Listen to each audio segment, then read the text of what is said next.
नमस्कार दोस्तों, आज मैं आपको नल और दमयंती की कहानी सुनाती हूँ। धर्मराज निषाद देश में वीरसेना के पुत्र नल नाम के एक राजा हो चुके हैं। वे बड़े गुणवान, परम सुंदर, सत्यवादी, जितेंद्रिय, सबके प्रिय, विधेय एवं ब्राह्मण भक्त थे। उनकी सेना बहुत बड़ी थी। वे स्वयं अस्त्र विद्या में बहुत निपुण थे। वे वीर योद्धा, उदार और प्रबल पराक्रमी भी थे। उन्हें जुआ खेलने का भी कुछ शौक था। उन्हीं दिनों विदर्भ देश में भीम नाम के एक राजा राज्य करते थे। वे भी नल के समान ही सर्वगुण संपन्न और पराक्रमी थे। उन्होंने दमन ऋषि को प्रसन्न करके उनके वरदान से 4 संतानें प्राप्त की थी। 3 पुत्र और 1 कन्या थी। पुत्रों के नाम थे दमन, दांत और दमन। पुत्री का नाम था दमयंती। दमयंती लक्ष्मी के समान रूपवती थी। उनके नेत्र विशाल थे। देवताओं और यशुओं में भी वैसी सुंदरी कन्या कहीं देखने में नहीं आती थी। उन दिनों कितने ही लोग विदर्भ देश से निषद देश में आते और राजा नल के सामने दमयंती के रूप और गुण का बखान करते थे। निषाद देश से विदर्भ में जाने वाले भी दमयंती के सामने राजा नल के रूप, गुण और पवित्र चरित्र का वर्णन करते थे।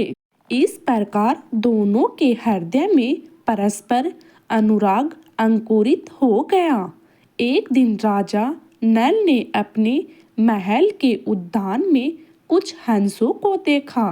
उन्होंने एक हंस को पकड़ लिया। हंस ने कहा, आप मुझे छोड़ दीजिए तो हम लोग दमयंती के पास जाकर आपके गुणों का ऐसा वर्णन करेंगे कि वह आपको अवश्य वर लेगी। नल ने हंसों को छोड़ दिया। वे सब उड़कर विदर्भ देश में गए। दमयंती अपने हंसों को देखकर बहुत प्रसन्न हुई और हंसों को पकड़ने के लिए उनकी ओर दौड़ने लगी। दमयंती जिस हंस को पकड़ने के लिए दौड़ती है वही बोल उठता है कि अरे दमयंती, निषाद देश में एक नल नाम का राजा है। वह अश्विनी कुमार के समान सुंदर है। मनुष्य में उसके समान सुंदर और कोई नहीं है।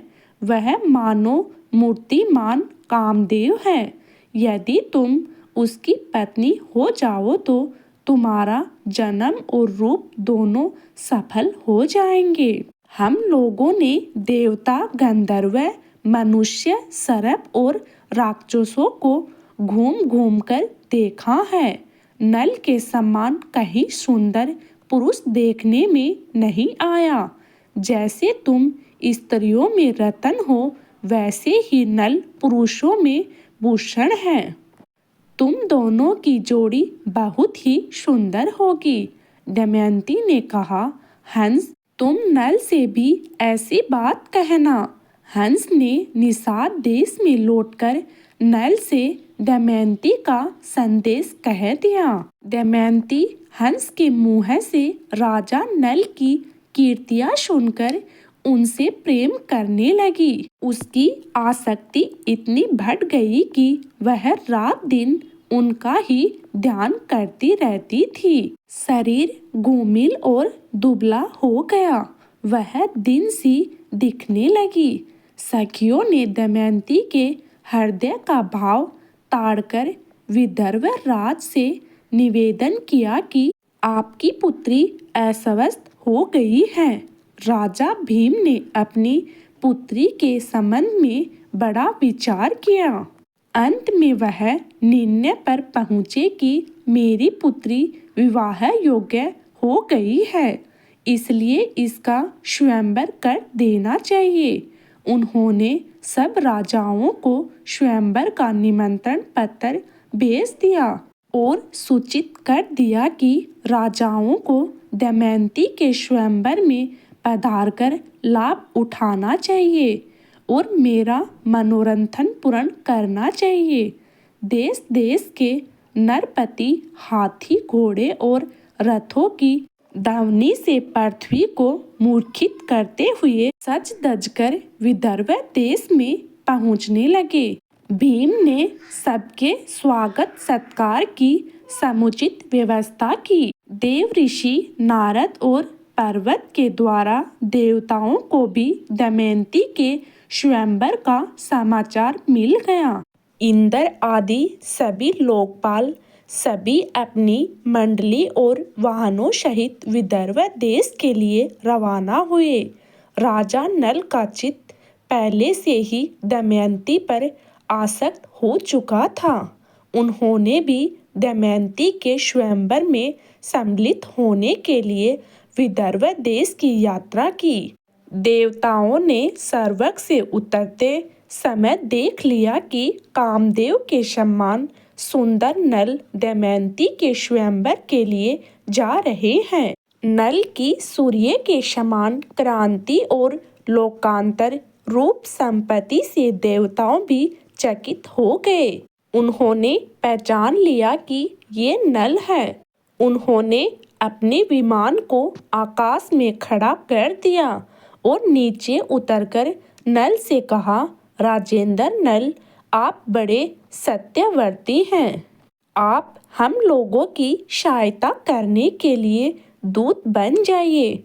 नल ने प्रतिज्ञा कर ली और कहा कि करूँगा। फिर पूछा कि आप लोग कौन हैं और मुझे दूत बनाकर कौन सा काम कर लेना चाहते हैं। इंद्र ने कहा, हम लोग देवता हैं। मैं इंद्र हूँ और ये अग्नि, वरुण और यम हैं। हम लोग दमयंती के लिए यहाँ आए हैं। देवताओं ने नल से कहा कि आप हमारे दूत बनकर दमयंती के पास जाइए और कहिए कि इंद्र, वरुण, अग्नि और यम देवता तुम्हारे पास आकर तुमसे विवाह करना चाहते हैं। इनमें से तुम चाहे जिस देवता को पति के रूप में स्वीकार कर लो। नल ने दोनों हाथ जोड़कर कहा कि देवराज, वहाँ आप लोगों के और मेरे जाने का एक ही प्रयोजन है, इसलिए आप मुझे दूत बनाकर वहाँ भेजें। यह उचित नहीं है। जिसकी किसी स्त्री को पत्नी के रूप में पाने की इच्छा हो चुकी हो, वह भला उसको कैसे छोड़ सकता है और उसके पास जाकर ऐसी बात कह ही कैसे सकता है।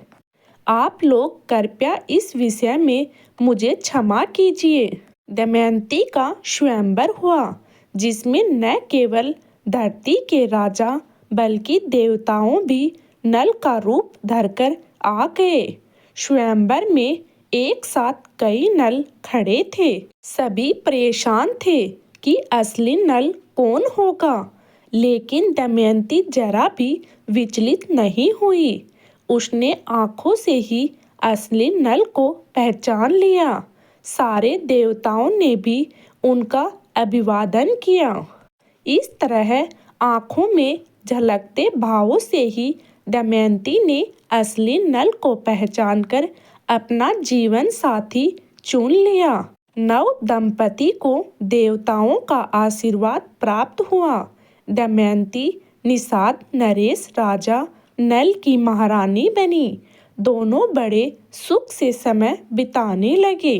दमयंती पतिव्रताओं में शिरोमणि थी।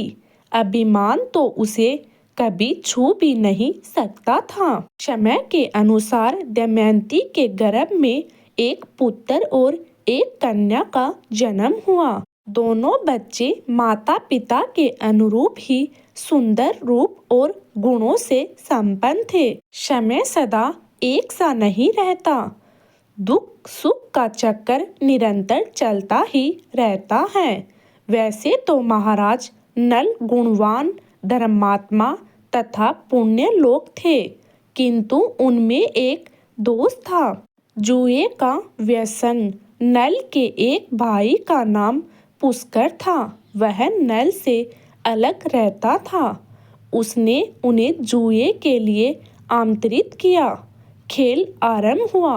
भाग्य प्रतिकूल था। नल हारने लगे। सोना, चांदी, रथ, राजपाट सब हाथ से निकल गया। महारानी दमयंती ने प्रतिकूल समय जानकर अपने दोनों बच्चों को विदर्भ देश की राजधानी कुमंडनपुर भेज दिया। इधर नल जुए में अपना सर्वस्व हार गए। उन्होंने अपने शरीर के सारे वस्त्र आभूषण उतार दिए।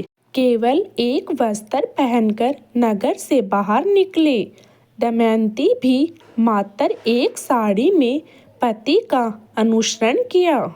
एक दिन राजा नल ने सोने के पंख वाले कुछ पक्षी देखे।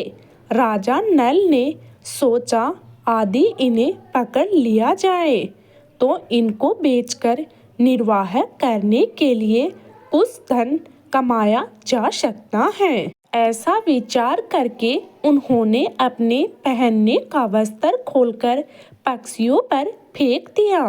पक्षी वह वस्त्र लेकर उड़ गए। अब राजा नल के पास तन ढकने के लिए भी कोई वस्त्र न रह गया।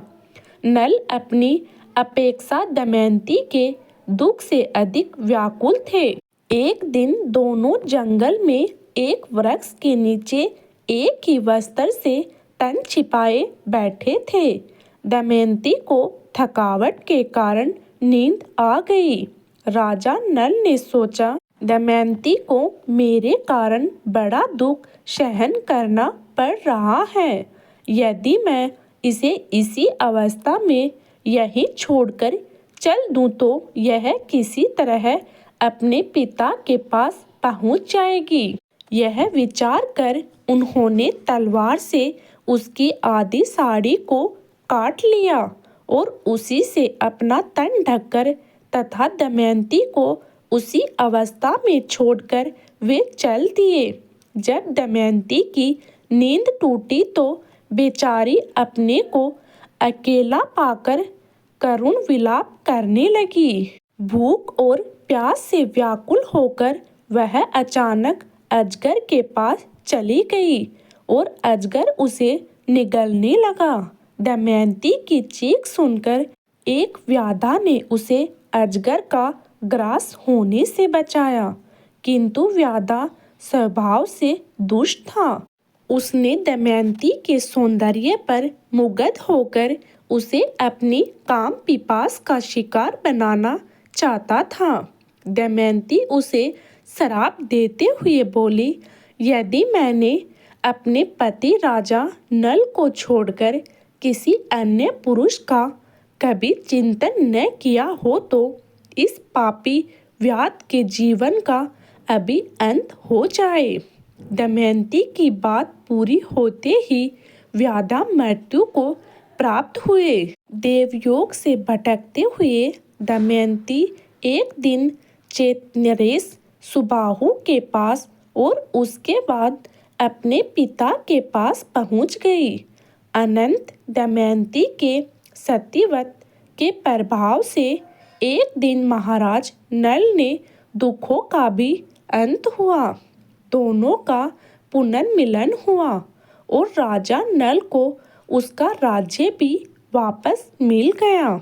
मेरे द्वारा सुनाई गई कहानी पर लाइक और कमेंट जरूर करें और सब्सक्राइब करना न भूलें। धन्यवाद।